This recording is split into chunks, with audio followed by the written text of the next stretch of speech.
Good morning, everybody. We have two panel members today.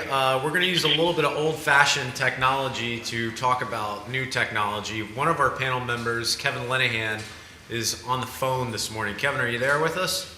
I am. Okay, great. So there we go. The old-fashioned technology is working here. Kevin is the Director of Product Safety and Litigation for Sikorsky Aircraft Corporation. Kevin, prior to going to Sikorsky, spent about 8 or so years in private practice with Dewey LaBeouf. And before that, Kevin was a very accomplished naval aviator flying H-53s and UH-60s for the Navy. So Kevin is a pilot, he knows aviation, and he's been at Sikorsky now for a number of years. And Kevin's going to talk a little bit today about some of the things like automation and AI that Sikorsky has that relate to some of the new things in aviation for them. And then to my left is David Toshin. David is an attorney with LeClaire Ryan here in their DC office. And David, prior to coming into private practice, spent a number of years as the general counsel for the NTSB. And before that, he was with the DOT. So David knows a thing or two about safety. And David's going to give us some insight today on how these new technologies impact safety and whether they make us safer or less safe. And David's also going to talk a little bit about blockchain, which is one of those words that I think most of us know the word but might not know exactly what it means. So David will have some slides on that to hopefully enlighten us on what exactly it is and how it relates to aviation. So these days there are lots of new technologies out there that are having a profound impact on how we fly aircraft, how we manage aircraft, how we manage our fleet. And with the rate of technological change rapidly accelerating, we would suspect that over the next decade or two, we'll probably see far greater change than we've seen since the advent of aviation. And I know Steve was talking about the 1950s technology of supersonic flight, but with boom aviation, it looks like they're going to be able to do it a different way with a significant reduction in the intensity of the supersonic booms on the ground and offering a regular business class fare.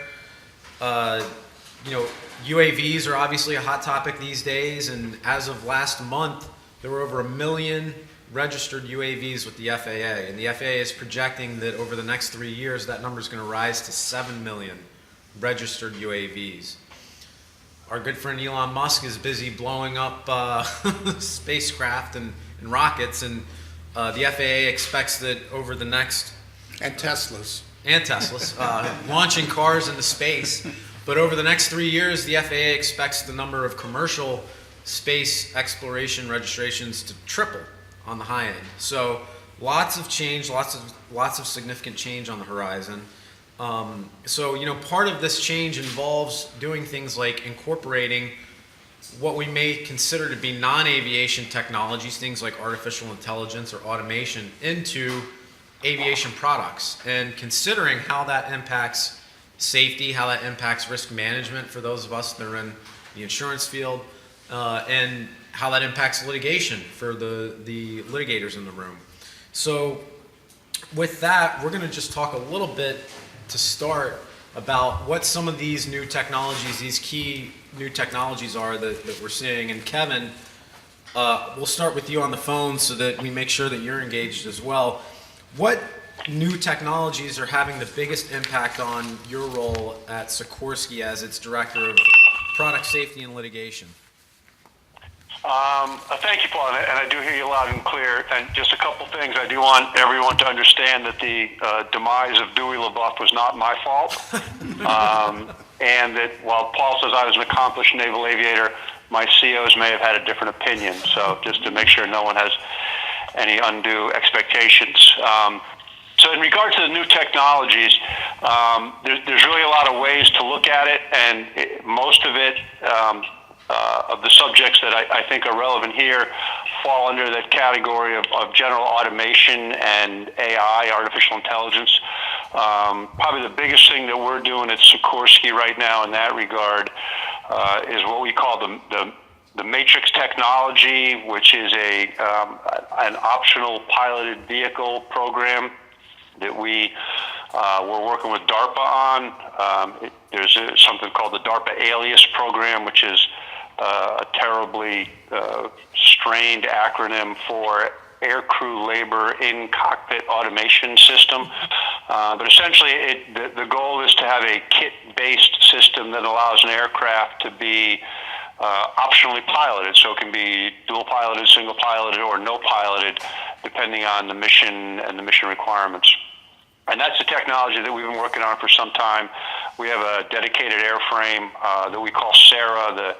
We're full of acronyms up here. The Sikorsky Autonomous Research Aircraft that travels with a heavily armed recreational vehicle to support it.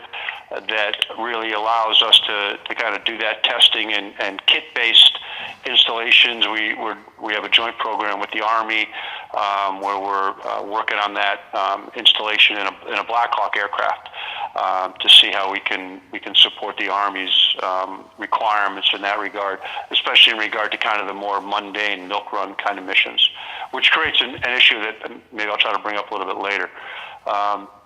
One of the other areas that we really focus a lot of time and energy on is the employment of health and usage monitoring systems. HUMS is kind of the industry acronym for those. So really, those allowed us to be more predictive in our maintenance requirements. So rather than having expensive dynamic components removed purely based on time or life installed, we're able to monitor more on a real-time basis and do more predictive removals. So you're not taking out good components, nor are you leaving in failing components. And that's a system that continues to be developed more and more by us and others every day. You know, it's standard equipment in every S-92 that rolls off the line. The Army has HUMS installed in their Black Hawks now. And the issue that HUMS creates is the kind of the third part of this is big data and big data processing. So when we have operators who process their own HUMS data, and we also download the HUMS data for them and do some analytics. But the volume of data, as you can imagine, is immense. And the more data we get and use, the more we learn how to use it. So there's this, there's a learning curve to start it, and then as you use it more and more, you learn more and more ways to use it. And we use it right now. It is not utilized as a real-time kind of warning system in an aircraft for pilots. It's not. It's not intended. It was never intended for that use, although at some point it may become more of a real-time indicator. But now it's got to the point where we can download and analyze data on a immediate post-flight basis. So if there are components that we think are at issue or problematic, the maintenance crews can be notified immediately after a flight returns. And since all those components are built with life limitations that would allow us to make sure that those warnings come in before the component would be at risk, it really does allow for operators to enhance the level of safety and reduce the level of unnecessary maintenance. And all of these things, really, at the end of the day, there's a lot of different aspects to it, whether it's efficiency, usability, cost, but the bottom line is they all have to, at a minimum, not negatively impact, and ideally have a positive impact on safety as we try to continue to drive accident rates down and cost related to accidents down. So we're spending money on the front end, and hopefully the return is not only lower direct operating costs out in the field, but also enhanced safety, throughout the enterprise. So those are kind of the biggest things that we're, I think, focused on right now, Paul. And Kevin, just to continue a little bit on this discussion about HUMS and automation with respect to fleet maintenance and management, are there one or two maybe specific or primary safety improvements that you might be able to identify that operators have seen, or that maybe we can expect to see over the next near future here, because of continued use of the HUMS data and through big data analytics and looking at trends and servicing of parts through the use of that type of technology? Yeah, I mean, I can tell you, specifically, there are on the S92, for example. So like the S76 has some limited HUMS. The S92 comes kind of off the showroom floor with the standard HUMS installed, and now we have HUMS installed that allow for us to do more real-time monitoring. And one issue that we recently had come up was in regard to tail rotor pitch change shaft servos, for anyone who's keeping track. And there was an issue with some overheating and vibrations that would be potentially injurious to that component. And we were able to install a HUMS system on that particular component that allowed us now to see kind of real time what's going on and be much more accurate in predicting when those parts have to be taken out and when operators have essentially false positives too. So obviously operators don't want to be getting involved in a removal program where we're taking off good components. So we've been able to very much support reduced direct operating costs on the operator's part by not taking off good parts, and enhance their safety by only identifying parts that have begun to show signs of a problem long before they're ever going to be an actual problem in operation. So that's kind of one example. I know the H53, the CH53E has a real-time a temperature and vibration monitor system on the main rotor swash plate that will allow crews to see if there's any departure from the norm that would give them enough time to respond. And that whole system came about as a result of a bad accident in a 53E back in the 90s. So those are just kind of two examples of how it's actually been put in use. That's great. And I know you mentioned that, the S92, everyone that rolls off the floor these days has HUMS. The S76 has some limited HUMS, Blackhawks as well. Is it predominantly civil? What about the military in terms of what is the government doing? What is our military doing in order to keep service members safe and use some of these technologies? I can't speak to other operators. For us, the Blackhawks do come off with HUMS, and the Army gathers that data. We are not a participant with the Army on the prosecution of that data, so I can't really address how they do it, how they use it. For us, all of our civil aircraft, S92 is generally a civil aircraft. There are some that are used by, in governmental service, but most of them are civil aircraft, offshore oil and VVIP missions. And all of those return real-time HUMS data to us for essentially real-time processing and then response to the operators. Many of the larger fleet operators also do their own on-site HUMS analysis, so they don't even need to wait for us to crunch the data and get it back to them. And they're able to tailor their own maintenance requirements in-house rather than having us do it. And so it kind of crosses the board, although I can't really address how the Army uses it in the current Blackhawk fleet. And that's the newer Blackhawks. I don't think the old A&L models are HUMS equipped, but the Mike models are all HUMS aircraft. Got it. And before you started talking about HUMS, you were also discussing autonomous flight management systems, flight management programs. Is that something, again, is it predominantly in the civil space, or is it military, or a combination of the two? So we do a lot of in-house research and development, but we have this matrix program that we work with DARPA, and we do The installations that we're working on are both on the military and the civilian side. So we've worked OPVs with the Army on a Black Hawk that they gave us as a test bed, and we've done the same thing in our S-76 aircraft. That's the SARA aircraft, we call it, the Sikorsky Autonomous Research Aircraft, that has this, optionally piloted capability. So we're really looking for it to be across the spectrum of users, without regard to civil or commercial or government or, special use or, that kind of stuff. It'll be kind of across the board.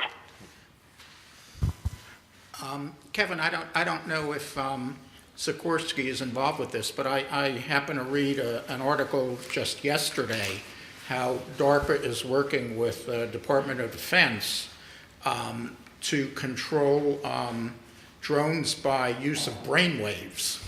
And basically, it involves implanting a chip in the brain of an operator, and that operator can operate two drones simultaneously merely through the use of brainwaves.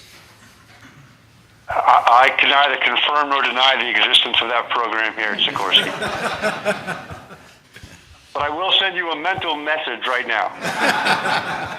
Yeah, Kevin, I was going to lead off earlier today by saying that we were actually using a new technology, that you were sitting in the chair next to us, but we were using a cloaking technology to throw your right. voice into the ether. But, operating a UAV by brainwaves sounds pretty close to that, frankly. Right.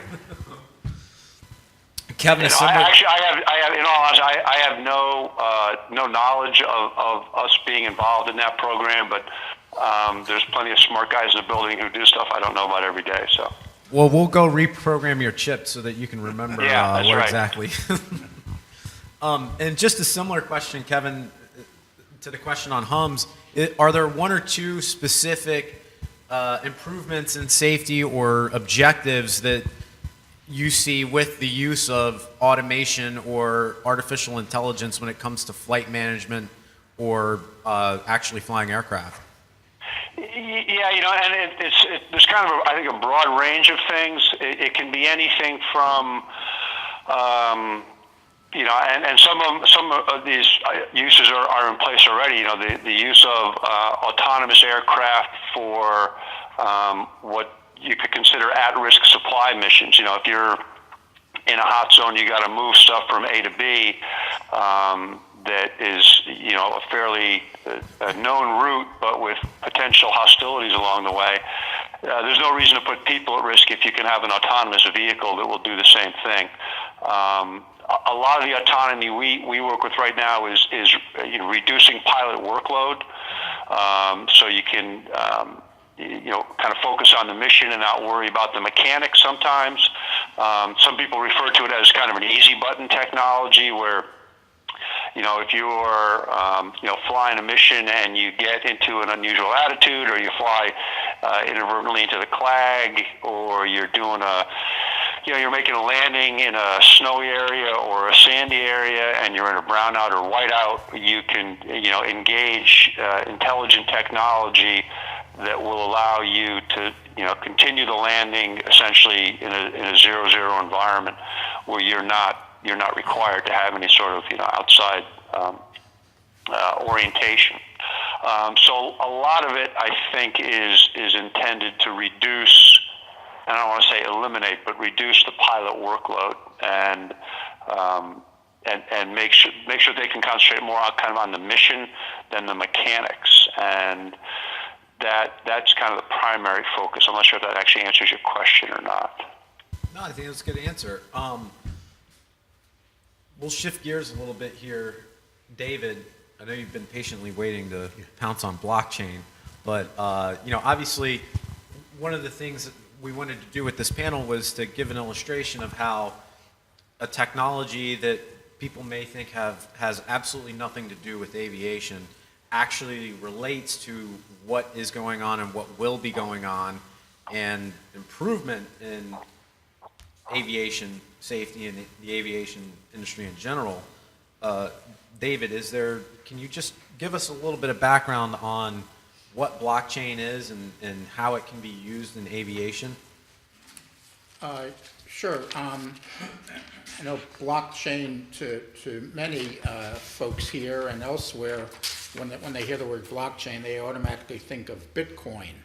And then you start to cogitate further and you start thinking, well, Bitcoin, you're talking about money laundering and all sorts of illegal things. So what can blockchain do for aviation? Blockchain is not synonymous with Bitcoin. Actually, blockchain is really the infrastructure that Bitcoin and other cryptocurrencies operate on. Bitcoin, as you may or may not know, was developed by one or more individuals by the name of Satoshi Nakamoto. It's unclear whether that is a pseudonym or a real person or persons. And Nakamoto, when he issued his paper on Bitcoins about 10 years ago, also set forth the idea of blockchains as well. Basically, probably the best definition I could come up with is it's a global distributed ledger or database running on millions of devices that can be moved and stored securely and privately. Some folks, to avoid using blockchain and its connotations for, associations with Bitcoin, you also discuss it as distributed ledger technology or DLT. And basically it's organizations that by the basis of trust, without using intermediaries such as banks or governments or technology companies, they collaborate and establish codes. And these codes ensure integrity and trust between strangers. And it's almost like almost, if you will, a chain of custody. And it may be possible for a hacker to hack into one block in the chain, but that will not impact all the other subsequent blocks in the chain, which replicate the earlier blocks plus add additional information. So hacking really isn't a possibility. There's a question of whether blockchains really are kind of the new thing or they're really just hype. Frederick Smith, the FedEx CEO, claims that it has big implications in supply chain, and it's the next frontier that's going to completely change worldwide supply chains. Even an August group such as the Joint Economic Committee of the U.S. Congress stated recently that that blockchain is an efficient way to store almost any form of data across multiple platforms, and a whole host of organizations, developers, companies, and governments recognize the potential of blockchain. As I said before, sort of the key features are the trust that's established, and the mechanism that you may see used to describe that trust relationship is smart contracts. They're not contracts in the legal sense, but they're really the rules that entities follow in establishing the blockchain and what the rules of engagement are for participating in the blockchain. Again, there's the security feature where there are, and instead of sensitive data being stored on the blockchain, there are what's called hash values or fingerprints of data. Again, peer-to-peer, no third parties. And as I mentioned, it can't be manipulated by any people with questionable motives. Here's sort of a rendition of what a blockchain looks like. The green one is called the Genesis blockchain, and then the black ones are each subsequent blockchain link. I'm not quite sure what the purple blockchains are. They're called orphan blockchains, but I haven't been able to find really a description of what the orphan blockchains do or don't do. Blockchains have become a big deal in the past few years. Some of the big boys are very active in developing blockchains, Accenture and IBM in particular. Blockchain is probably most heavily used in the financial sector, but there is kind of an impressive array of transportation entities that are starting to become involved. Recently, there was a Blockchain and Transport Alliance that was set up, which is a forum for setting up blockchain standards and providing education for the freight industry. There are about 350 members at last count, and in the aviation world, that includes UPS and FedEx. There are also a large number of rail and trucking entities that belong to BETA as well. Another organization is CETA, which is a nonprofit group that is looking at blockchain solutions for various types of data. They did a research paper in 2017 called Flight Chain that involved British Airways and Miami Heathrow and Geneva airports. That was looking at flight chain information, flight information stored in a blockchain. And they continue to be very active in providing research related to blockchain. So David, I mean, obviously we have alliances, trade groups, large Fortune 100 companies that are highly interested in this technology. What are some of the ways that we may see it used in aviation in terms of applying that technology, this sort of trusted ledger type technology, to different angles or elements of the aviation industry? Right, yeah, as you see on this slide, there's sort of an array of information that is being used and tested for blockchain in aviation. Flight information, tracking of passengers. Just think if you've got a flight with multiple legs, instead of worrying about multiple boarding passes, you could have one single token that will take care of your entire trip. Baggage and cargo handling and tracking,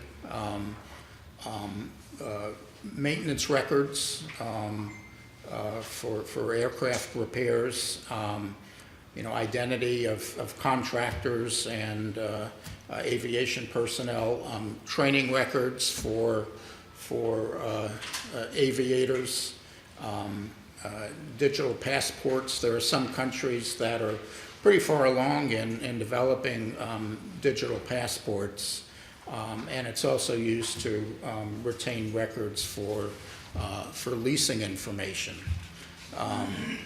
So there, as I said, there's sort of a lot of activity sort of underway to further refine the use of blockchain in these and other related areas. And David, that, we look at this list here, that's a pretty wide spectrum of applications in aviation. Is there a common thread or theme to blockchain's application in aviation? Is there something specific or a primary objective in using blockchain in all these various ways? Not that I've been able to determine. I think it's sort of more of a case-by-case situation, and I'm not aware of any broad sort of collective effort to sort of rationalize this, other than private organizations. I'm not aware that government is really leading the way in blockchain usage and implementation in the aviation area.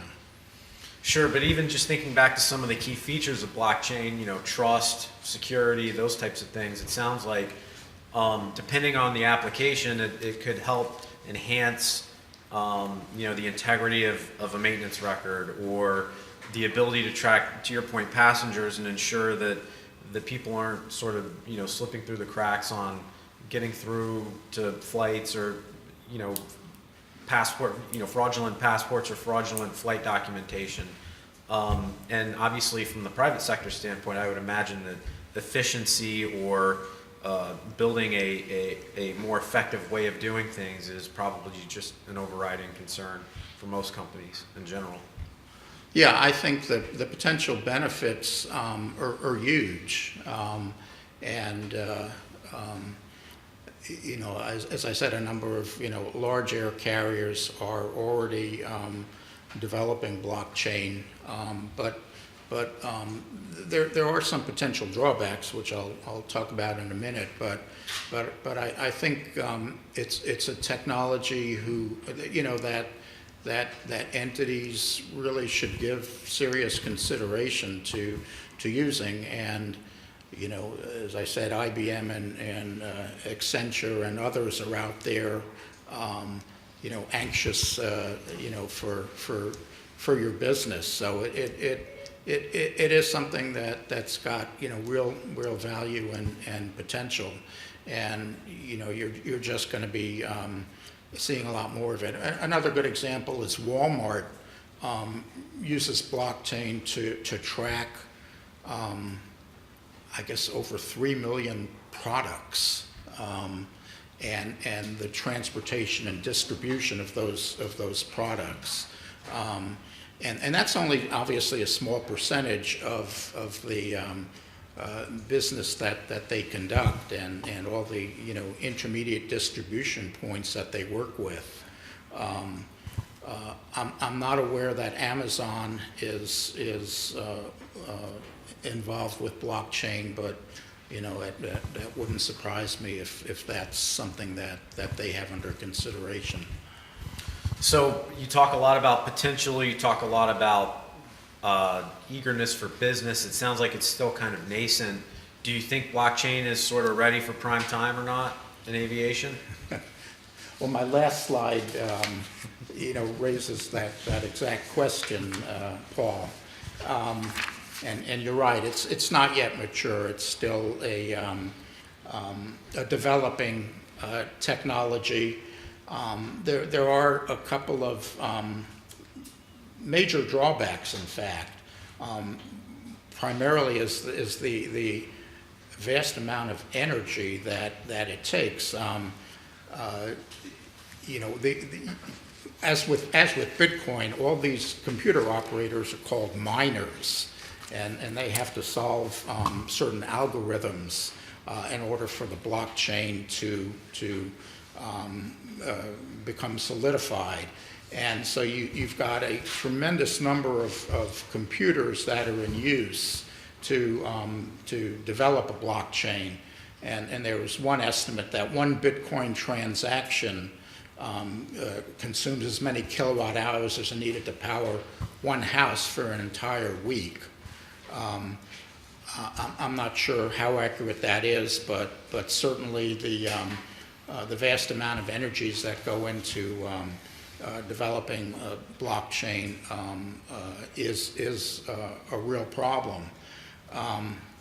Another issue is kind of garbage in, garbage out.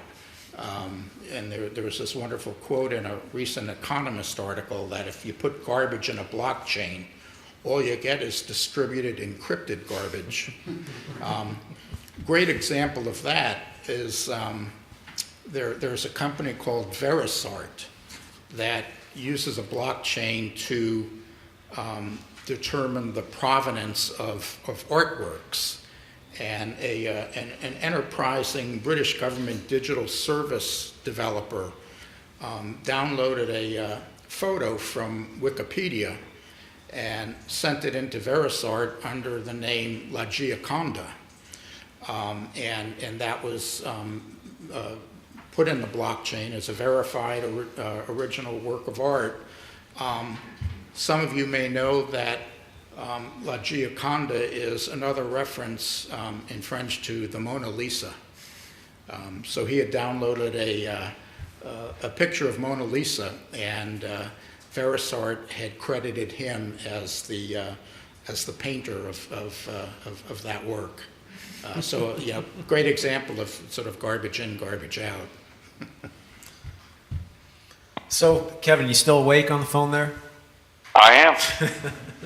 Let's talk a little bit And about... I am thoroughly confused by blockchain still. Sorry, David. Well, most of us probably are, but nonetheless, an important technology with some good potential there. Let's talk a little bit about, now that we have a good background on what these technologies are, how they kind of relate to safety, or what some of the key objectives are of the technologies. Let's talk a little bit about, for those of us in the room, you know, we have a good group here, a mix of lawyers, insurance industry personnel, some experts in the room as well, if Ted and crew are in here. Kevin, from a practical standpoint, is an attorney responsible for, you know, really protecting the integrity of one of the preeminent aviation industry companies' products? What are some of the ways that the increasing prevalence of these technologies maybe change the way that you look at your litigation profile or risk management or things of that nature? You know, it definitely has an impact. You know, from a risk management perspective, we have to, you know, make sure that at the most simple levels that what we're doing is covered, right? I mean, if we're out there doing OPV work, optionally piloted vehicle work, and there was some sort of incident, at the end of the day, I have to make sure that I have the coverage for that. So if our policies only cover, you know, piloted vehicles while they're in flight, I have a problem. So I have to really coordinate with the risk management folks, both at the corporate level and, you know, kind of at the brokerage level, to make sure that we know where the technologies are going, and that, you know, the guys in our skunk works aren't doing things that aren't covered. So just from a kind of a practical perspective, we have to, I have to have at least that much knowledge of where they're going to make sure that we're protected down the road. It's certainly the amount of data that is involved both in the development of these newer, whether you want to call them AI programs or OPV programs, whatever, you know, huge stores of data in the development of it, and then huge stores of data in regard to the, you know, the HUMS data processing. So it really exacerbates the already existing asymmetrical discovery issues that we potentially face with, you know, the amount of data that we would have to preserve and potentially produce if those issues were ever, you know, front and center in litigation. And one of the other big things is, you know, some of that stuff may be the you know, the keys to the kingdom, you know, the special sauce. And we have to be very careful going forward in how we protect, you know, kind of the algorithms and the coding, so it doesn't, you know, doesn't end up out in the public arena where we lose the advantage that we had after years and years of research and development, by this kind of spilling out in a WikiLeaks kind of situation where all of a sudden all that intellectual property is now a matter of public record. So we do a lot of things on different levels to ensure that we're both protected from a kind of an operational standpoint, and from a kind of on that cyber security area. We do a lot of work to make sure that we're protected from intrusions, whether it's from a competitor or a foreign country or a non-national entity that may be looking to do us some harm. So there's lots of new costs that we incur as we develop these new technologies. And as we develop them, you kind of run into this world of we don't know what we don't know. So we engage more in-house subject matter experts. We do more engagement of independent external reviews. We're involved with academia. We're certainly involved with the regulators to make sure that we all kind of think we know where we're going, so there's no big surprises. I mean, it kind of one of the if you're ever up here at the Sikorsky plant, one of the highlights of the visit is you get to see Igor Sikorsky's helicopter operator license number 1. So, back in the day, he had to explain to the then CAA how to fly a helicopter so they could give him a check ride on the helicopter he just invented. And we're coming into some of those issues right now where the regulators don't have some of the advantages that we do. So it's kind of, we have to walk in step with them as we try to make these advancements, that they're comfortable with what these advancements mean in regard to operations and safety and usability for the fleet. So those are, I think, some of the biggest issues that we're facing right now as far as kind of that changing environment. And Kevin, you raise a great point there, talking about walking in step with the regulators. Do you think that maybe the state of the law is not quite caught up to the state of the technology, from whether it's a regulatory standpoint or looking at various product liability theories under different state law causes of action that might exist? I mean, even myself, just thinking about the question of artificial intelligence or automation embedded in a product, how do you judge that against whether it's a strict product liability theory or even a negligence theory?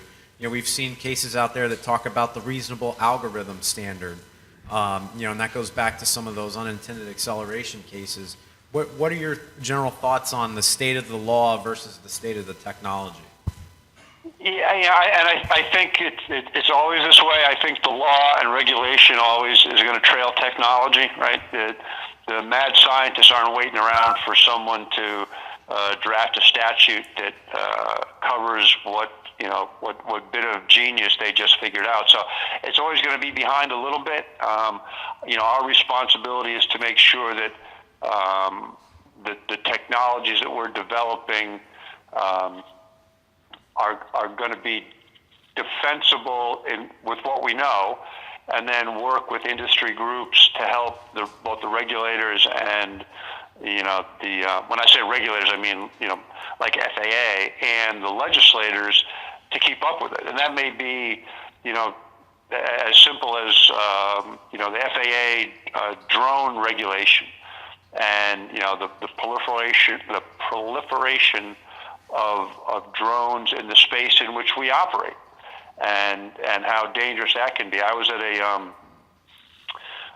a ballooning event a couple weekends ago. There's one of our attorneys here is a experimental balloonist. I was helping him out at one of his balloon rallies, and we're flying along happily, and a drone comes buzzing by us. And I was like, what's up with that? And apparently it was one of the local news stations was using it, the drone, to take pictures of the event.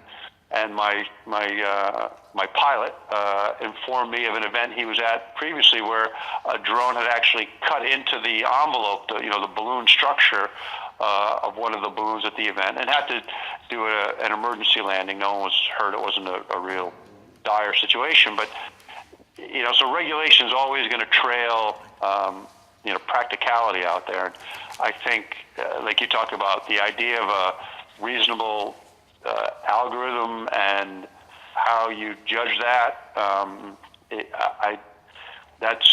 that's a question for someone who's smarter than me. So that's why we try to make sure that as we develop these things, we do have these kind of very robust chains of review and approval and third-party oversight, and to make sure we're not just drinking our own Kool-Aid, and making sure that we're doing everything we can within what's reasonable today, to make sure that we're progressing along properly. So we use kind of today's standards and kind of press along.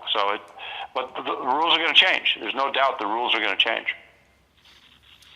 David, anything to add to that? Yeah, and following up on what Kevin was saying, sort of a good example of laws trying to keep up with the technology is some of you may have heard about the National Conference of Commissioners on Uniform State Laws and their draft tort law relating to Drones Act.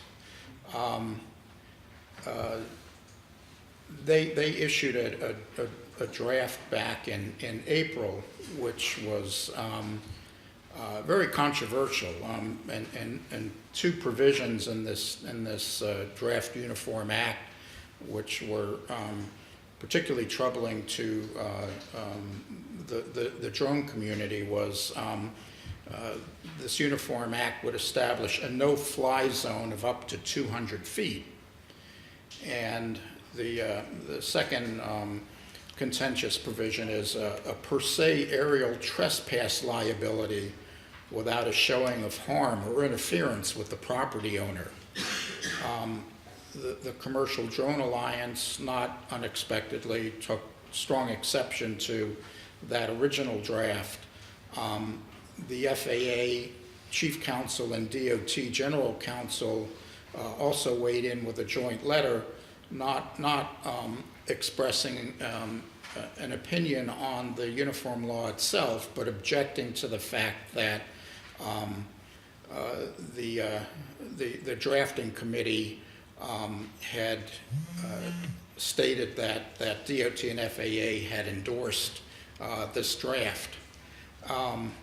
There was a subsequent draft issued the end of June, and there were additional comments that have been submitted, and the drafters are working on a new draft that will ostensibly take into consideration some of the concerns that were raised. But yeah, it's unclear, how they will resolve some of these, strong concerns that have been raised with this draft Uniform Act.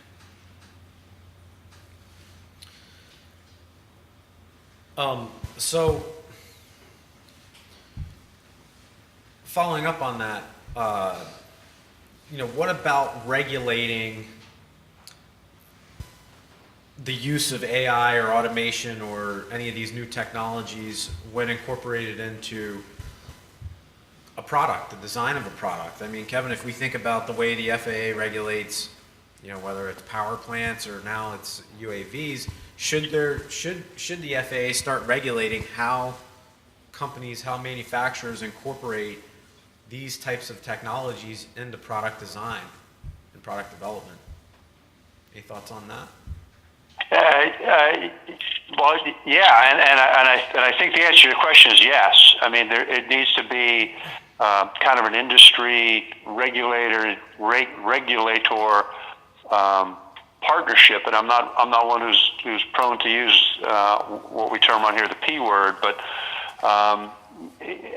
given the fact that the developments are going to come on the industry side, and the regulators, I mean, they don't have the budget, they don't have the manpower, they don't have the depth of knowledge in general to keep up with those changes. So it's going to have to be very much kind of a hand-in-hand very step-by-step process to move them along to say, we think, you can do this. And, I mean, it's kind of like, autonomous vehicles.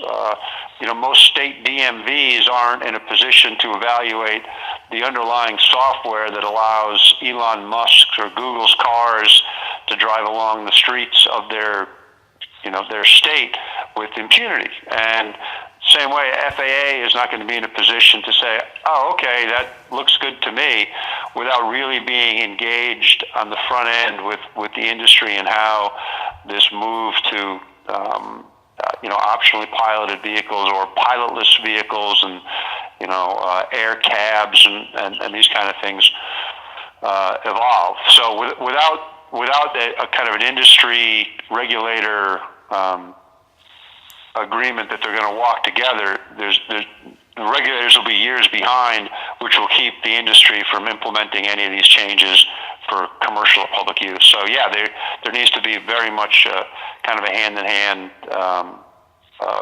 movement in that regard. And I'd be very interested to see what David has to think about that also. Yeah. One point is Congress is obviously very interested in all these new technologies for autonomous vehicles. The House quite a few months ago passed a bill that, among other things, would require NHTSA to develop motor vehicle safety standards for autonomous vehicles. That bill has been under consideration by the House Senate Commerce Committee, and they've been under a fair amount of pressure to move their version of the bill. Also, with regard to autonomous aircraft, last week the House Aviation Subcommittee had a very interesting hearing on the use of pilotless air taxis. Folks from Uber and other developers testified at that hearing, and actually it was fairly reassuring. These were folks that didn't strike me as kind of destructive technology types, and they all talked about the importance of safety. And how they're incrementally, testing these vehicles, and some have already started piloting